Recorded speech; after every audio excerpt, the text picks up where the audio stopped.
가입은 하고 싶은데 투자 금액은 1억 이상이고 그런 투자의 불균형을 해결해주는 1억 미만으로 투자할 수 있는 헤지펀드 지금 말씀드리고 있습니다. 변동성을 좀 낮추고 좀 주식과 어느 정도 좀 분리된 투자. 네, 그럼 포트폴리오를 어떻게 구성하면 좋을까요?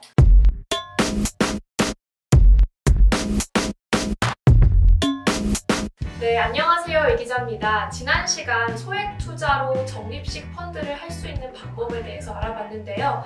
이번에는 조금 더 큰 자금을 가지신 분들이 어떻게 펀드 투자를 할 수 있는지 알아보려고 합니다. 사장님, 안녕하세요. 안녕하세요. 안녕하세요. 사실 최근 글로벌 시장이 좀 불안정하고 또 국내 주식 시장도 많이 불안정하잖아요. 이런 상황에서 투자자들이 어떻게 행동할 수 있는지 알려주시면 좋을 것 같습니다.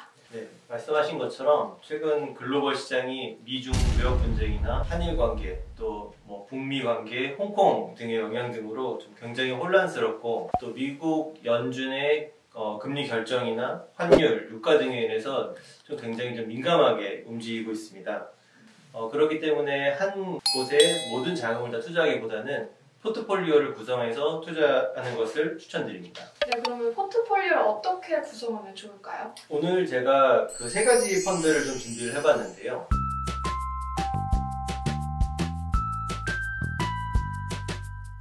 자, 그럼 먼저 설명해 주실 펀드는 어떤 거죠? 지금과 같이 변동성이 좀 큰 시장에서 투자할 자금 여력이 있는 분들은 거액자산가들이 어떤 곳에 투자하시는지에 대해서 관심이 좀 많으실 것 같으십니다. 근데 거액자산가들은 지금 최소 투자 금액 1억 이상의 사모펀드 시장에 예전보다 좀 관심을 많이 가지고 계세요.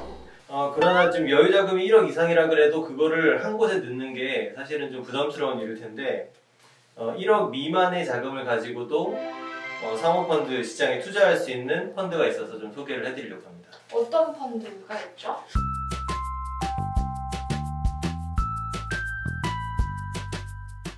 예, 펀드 이름은 미래에셋 스마트 펀드 셀렉션 혼합자산전 투자信託인데 앞으로 이제 미래에셋 스마트 펀드 헤지 펀드 셀렉션이라고 말씀을 드릴 텐데 네. 이 펀드는 말씀드린 것처럼 이제 과거에 비해서 사모펀드 인기가 높아지다 보니까 가입은 하고 싶은데 투자 금액은 1억 이상이고 하지만 실질적으로는 상품을 접해보면 3억, 5억, 10억 정도의 높은 금액을 최소 금액으로 유지하는 펀드가 많습니다. 증권사에서도 이 많이를 거래하고 있는 이런 좀 거액 자산가분들이 아니면 이 상품이 출시가 됐는지 정보를 접하기가 실제로는 쉽지 않은 상황입니다. 접근이 좀 제한적인데요. 그런 투자의 불균형을 해결해주는 1억 미만으로 투자할 수 있는 헤지펀드 지금 말씀드리고 있습니다. 그럼 이 헤지펀드는 정확히 어디에다 투자하는 펀드인가요? 기존에 설정되어 있는 헤지펀드에 분산 투자를 하는 펀드인데요. 네. 헤지펀드에 대해서 간단히 좀 말씀을 해드리면 헤지펀드는 이제 공모펀드 대비 규제가 좀 완화돼서 전문 투자자를 대상으로 모집되는 좀 고도 진화된 투자 수단으로 알려져 있습니다. 조금 더 구체적으로 말씀드리면 시장 상황과 상관없이 절대 수익을 추구하는 펀드입니다. 이 사모 헤지펀드 초기에는 가입 금액이 10억 이상으로 좀 높았는데 2011년도에 금융당국이 규제를 좀 완화해서 펀드당 49인 이하로 가입 명수를 제한하고 가입 금액을 1억 이상으로 낮추어서 한국형 헤지펀드라는 이름으로 새로운 시장을 만들었습니다. 네, 그럼 이 상품의 특징 조금 더 알고 싶은데 어떤 특징이 조금 더 있을까요? 투자할 때는 저희가 포트폴리오를 좀 고민을 하게 되는데요. 네, 그렇죠. 네, 이 상품은 여러 가지 전략이 모인 펀드들을 이미 편입을 시키다 보니까 자동적으로 포트폴리오가 구성되는 좀 그런 효과가 있습니다. 좀 여러 가지 전략을 통해서 시장 변동성과 상관없이 수익을 추구하는 컨셉을 가지고 있습니다. 운용사들이 보통 자기들이 가장 자신 있는 전략을 통해서 펀드를 운용을 하는데요.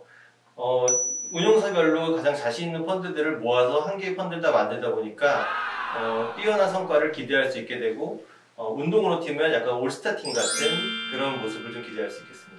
마지막으로 이 펀드의 리스크 한번 짚고 가야 될 것 같아요. 이렇게 자세하게 설명을 해주셨는데 사실 리스크를 짚지 않고서는 투자하기가 쉽지 않잖아요. 네, 모든 펀드들이 다 리스크가 대부분 다 있을 텐데 네. 이 펀드 같은 경우에는 자체적으로 이제 본인들의 전략에 따라서 리스크 해지를 한다고는 하지만 그래도 시장 하락기에 주식 비중이 높다거나 아니면 시장이 상승할 때 반대로 주식 비중이 낮거나 이러면 시장 수익률 대비해서 이제 수익률이 굉장히 좀 저조하게 나타날 수 있는 영향이 있고요. 그리고 다른 펀드들에 비해서 이제 전략이 좀 고도화되어 있다 보니까 펀드 매니저의 역량이나 아니면 이직이라든지 좀 교체 등의 영향을 좀 많이 받는 상품들입니다. 그래서 그런 것들이 어떻게 보면 리스크라고 말씀드릴 수 있겠습니다. 네, 그러면 두 번째로 소개하실 펀드 궁금한데요. 어떤 펀드일까요?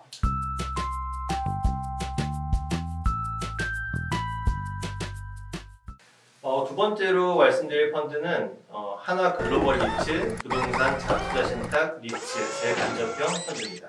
네, 이름 굉장히 긴데요. 하나 글로벌 리츠라고 설명해 주시면 되겠죠? 네. 네. 그럼 리츠 펀드는 정확하게 어떤 펀드를 이야기하는지. 리츠라고 하는 거는 이제 투자자로부터 자금을 모아서 이제 부동산을 소유하면서 임대 수익 아니면 매각을 해서 매각 차익 등으로 이제 나온 수익의 90%를 배당하도록 되어 있는 그런 상품을 얘기하고요. 리츠 같은 경우에는 투자자에게 이제 증권을 제공하는데 상장 리츠 같은 경우는 거래소에서 주식을 사고 팔 수 있도록 되어 있습니다. 그래서 이와 같은 여러 종류의 리츠를 투자하는 펀드가 리츠 펀드입니다. 그러면 이런 시장 상황에서 리츠 펀드를 또 추천하시는 이유가 있을 것 같아요. 이제 앞서서 저희가 미래에셋 스마트 헤지 펀드 셀렉션을 말씀드렸는데요. 네. 그거랑 좀 비슷한 점은 주식시장과 상관관계가 조금 낮은 편이라는 겁니다. 편입 자산이 아무래도 부동산이다 보니까 네. 주식시장과 변동성과는 좀 별개일 수 있고 또 고정적으로 배당 이런 걸 통해서 수익을 내기 때문에 최근 같은 금리 하락기에는 리츠 펀드가 좀 더 매력이 있다고 할 수 있습니다. 네, 그럼 요즘 같은 금리 하락기에 방금 말씀해 주셨는데 리츠 펀드가 조금 더 유리하다 이런 말씀하셨어요. 그런데 사실 딱 와닿진 않거든요. 왜 그런 거죠? 리츠라는 상품이 아무래도 부동산을 운영해서 수익을 배당하는 상품이기 때문에 금리가 하락하게 되면 부동산을 매입할 때 사용했던 대출의 금리가 낮아지고 투자자들의 은행 금리는 떨어지는 반면에 임대를 통한 배당 수익은 보통 그거와 상관없이 변동되지 않는 경우가 많거든요. 그러다 보니까 배당 매력이 좀 부각이 되는 경우가 있습니다. 자, 그러면 이 상품의 특징 좀 더 자세하게 알고 싶은데요. 어떤 특징이 있을까요? 이 상품은 이제 해외에 상장된 리츠를 편입하는 구조이고요. 네. 좀 더 자세히는 50% 이상을 글로벌 리츠에 투자하도록 되어 있습니다. 네, 글로벌 중에서 어떤 국가에 투자를 하나요?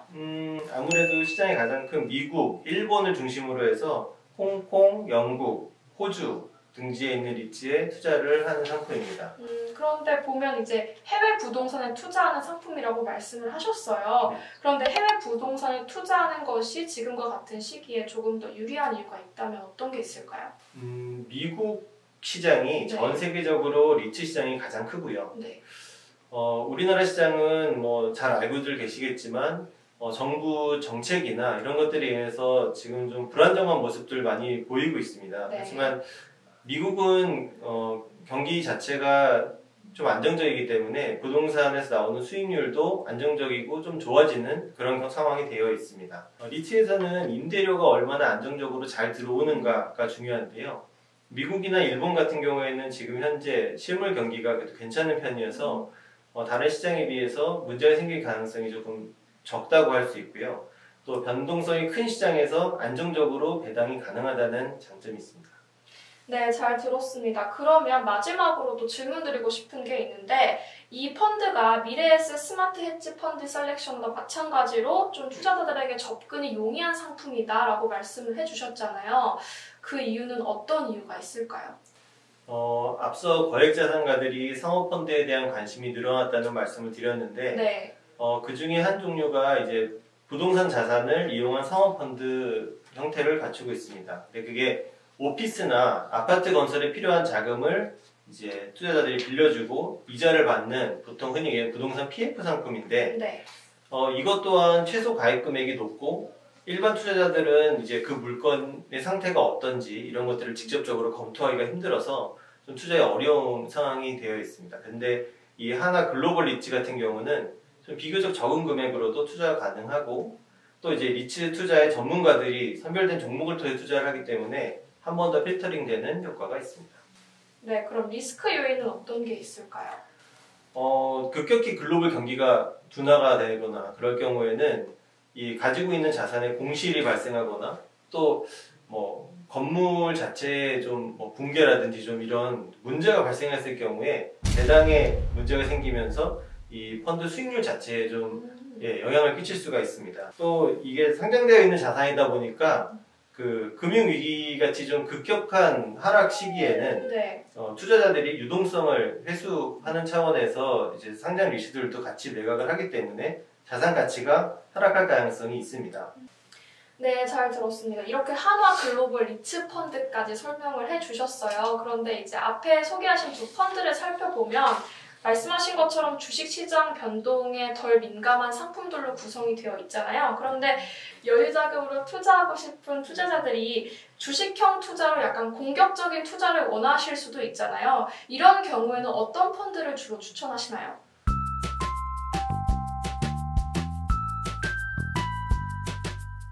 주식에 투자하는 펀드든 접근 방식을 조금 차별화하는 펀드를 소개해드릴까 합니다. 계속 얘기가 나오고 있는데 글로벌 경기 불안으로 현재 주식시장이 사실 변동성이 굉장히 높잖아요. 국내든 해외든. 네. 근데 이런 상황에서 목돈을 주식에 투자하는 게 좀 위험하지 않을까 이런 생각이 드는데 어떻게 생각하시나요?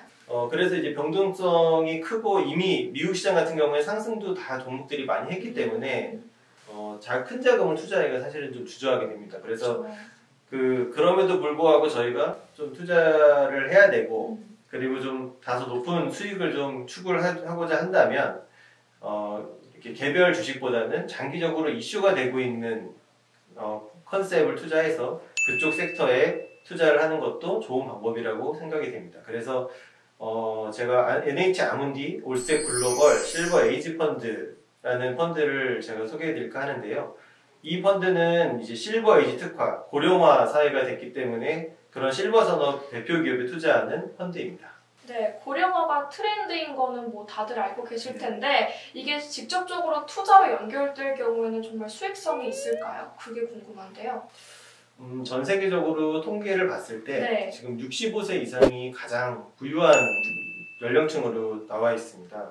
축적된 부를 바탕으로 해서 노년층 소비가 앞으로 계속 증가할 거고 노년층의 소비 여력이 다른 연령들에 비해서 월등히 높고 평균 지출도 빠르게 지출할 것으로 예상이 됩니다. 그래서 2020년 정도가 되면 60세 이상의 노년이 15조 달러 수준까지 그 구매력이 증가할 걸로 보이고요. 따라서 그 섹터에 대한 전망이 나쁘지 않다고 생각이 됩니다. 그러면 여기 이 펀드에 편입되어 있는 기업이 어떤 기업들에 투자를 하고 있나요?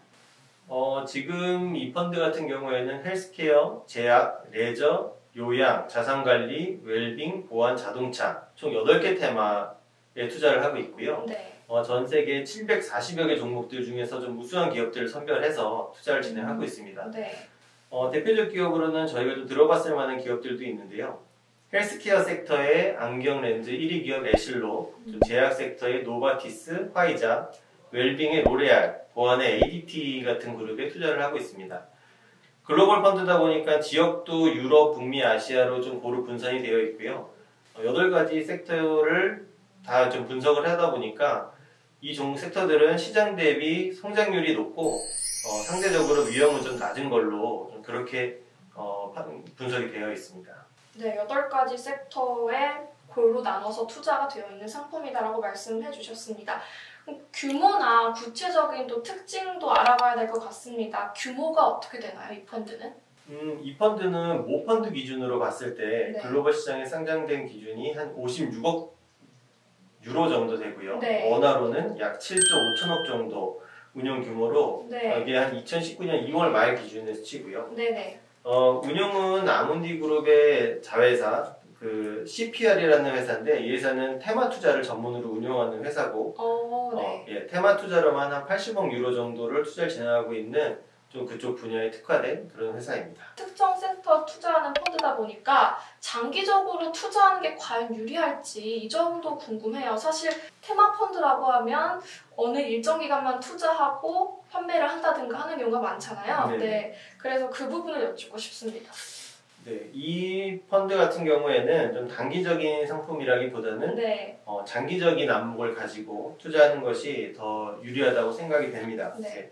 그 이유는 글로벌하게 주식시장이 지금 좀 불안하다라고 말씀을 드렸는데 고령화라는 부분은 장기적으로 좀 지속이 되면서 이슈가 될 만한 상황이고 또 해당 이슈에 대한 투자가 어떻게 보면 꾸준히 경기 방어적인 좀 업종에 대한 투자이기 때문에 그런 성격을 가지고 있어서 장기 투자에는 좀 적합하다라고 생각이 됩니다. 네. 그럼 장기적으로 투자를 하려면 반드시 이제 리스크 요인도 짚고 가야 되잖아요. 어떤 게 있나요? 앞서 말씀드린 것처럼 특정 섹터 8개의 투자가 되다 보니까 편입된 섹터들의 수익률이 좀 저조할 경우에는 타 펀드 대비해서 좀 수익률이 부진할 수 있습니다. 예를 들어서 이제 최근 같은 경우에는 미국의 IT 기업 같은 것들이 많이 상승을 했는데 네. 펀드에는 IT 기업들의 편입은 좀 낮은 상황이고 네. 이제 또 거기에다가 최근에 의료기기라든지 제약 쪽의 비중이 높은 상황이라 최근 같은 경우에는 펀드 수익률이 조금 부진하게 나타나고 있습니다. 그래서 네. 단기적으로는 불안하실 수 있지만 장기적으로는 오히려 꾸준히 투자하시는 게 좋은 기회가 될 수도 있을 것 같습니다. 목돈 투자에 대해서 포트폴리오 구성을 3가지로 해주셨는데요. 먼저 미래에셋 스마트 헤지 펀드 셀렉션, 그리고 하나 글로벌 리츠, 마지막으로는 NH 아문디 올세 글로벌 실버 헤지 펀드 이렇게 3가지로 구성을 해주셨어요. 그렇다면 이 펀드를 어느 정도 규모와 비율로 적절하게 섞어서 투자를 해야 할지 이 부분이 궁금한데요. 투자 규모는 아무래도 네. 투자자 본인의 현재 여건이나 투자 성향 등을 고려해서 결정하는 것이 아무래도 바람직할 텐데요.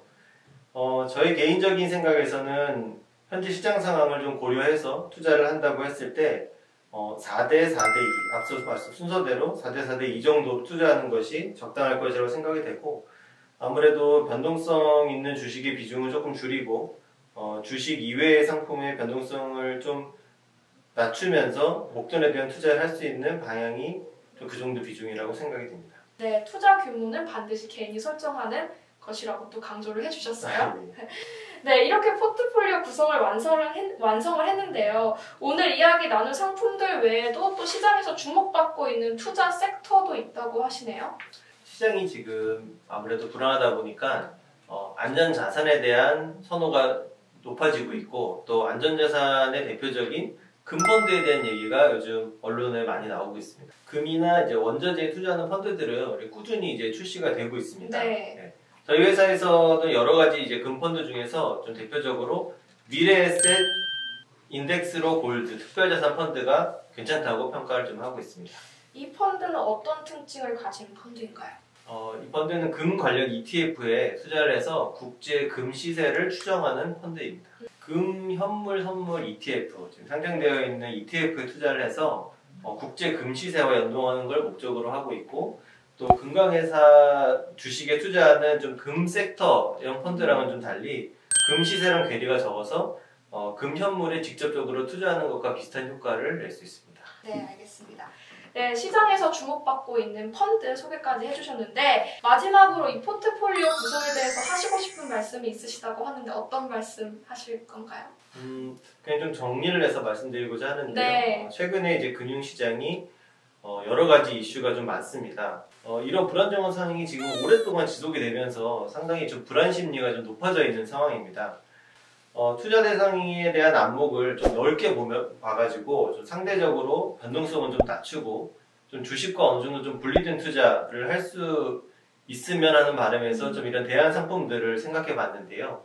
그 마지막으로 이런 헤지 펀드나 부동산에 투자하는 사모펀드들 아니면 해외 주식의 직접 투자 같은 경우에 좀 1억 이상의 큰 자금이 있어야지만 투자를 할 수 있다라고 생각하는 경우가 많은데 네, 그렇죠. 꼭 그렇지 않더라도 비교적 소액으로도 투자할 수 있는 방법이 있다는 거를 좀 알려드리고 싶었고요. 네. 아무래도 지금 시기 자체가 국내 주식도 그렇고 투자하기 좀 어려운 시기인데 주식 이외의 자산에도 좀 지속적으로 관심을 가지셔서 위험은 낮추고 좀 지속적으로 이익은 취하는 그런 거액자산가의 투자법을 다시 한번 좀 생각을 해보셨으면 좋겠습니다. 네, 알겠습니다. 네, 마지막으로 포트폴리오 구성 의미까지 자세하게 짚어주셨는데요. 오늘 말씀하신 것처럼 어느 정도 여유 자금을 가진 투자자들이 위험은 낮추면서 투자할 수 있는 방법에 대해서 살펴봤습니다. 투자를 할 때는 본인이 직접 투자 금액과 위험 정도를 설정해서 투자해야 된다는 점 절대 잊지 마시고 이렇게 펀드 시리즈는 마무리가 되겠습니다. 다음 시간에는 ETF 시리즈가 이어집니다. 기초부터 실전까지 자세하게 짚어드릴 예정이니까요. ETF 시리즈도 많이 기대해주세요.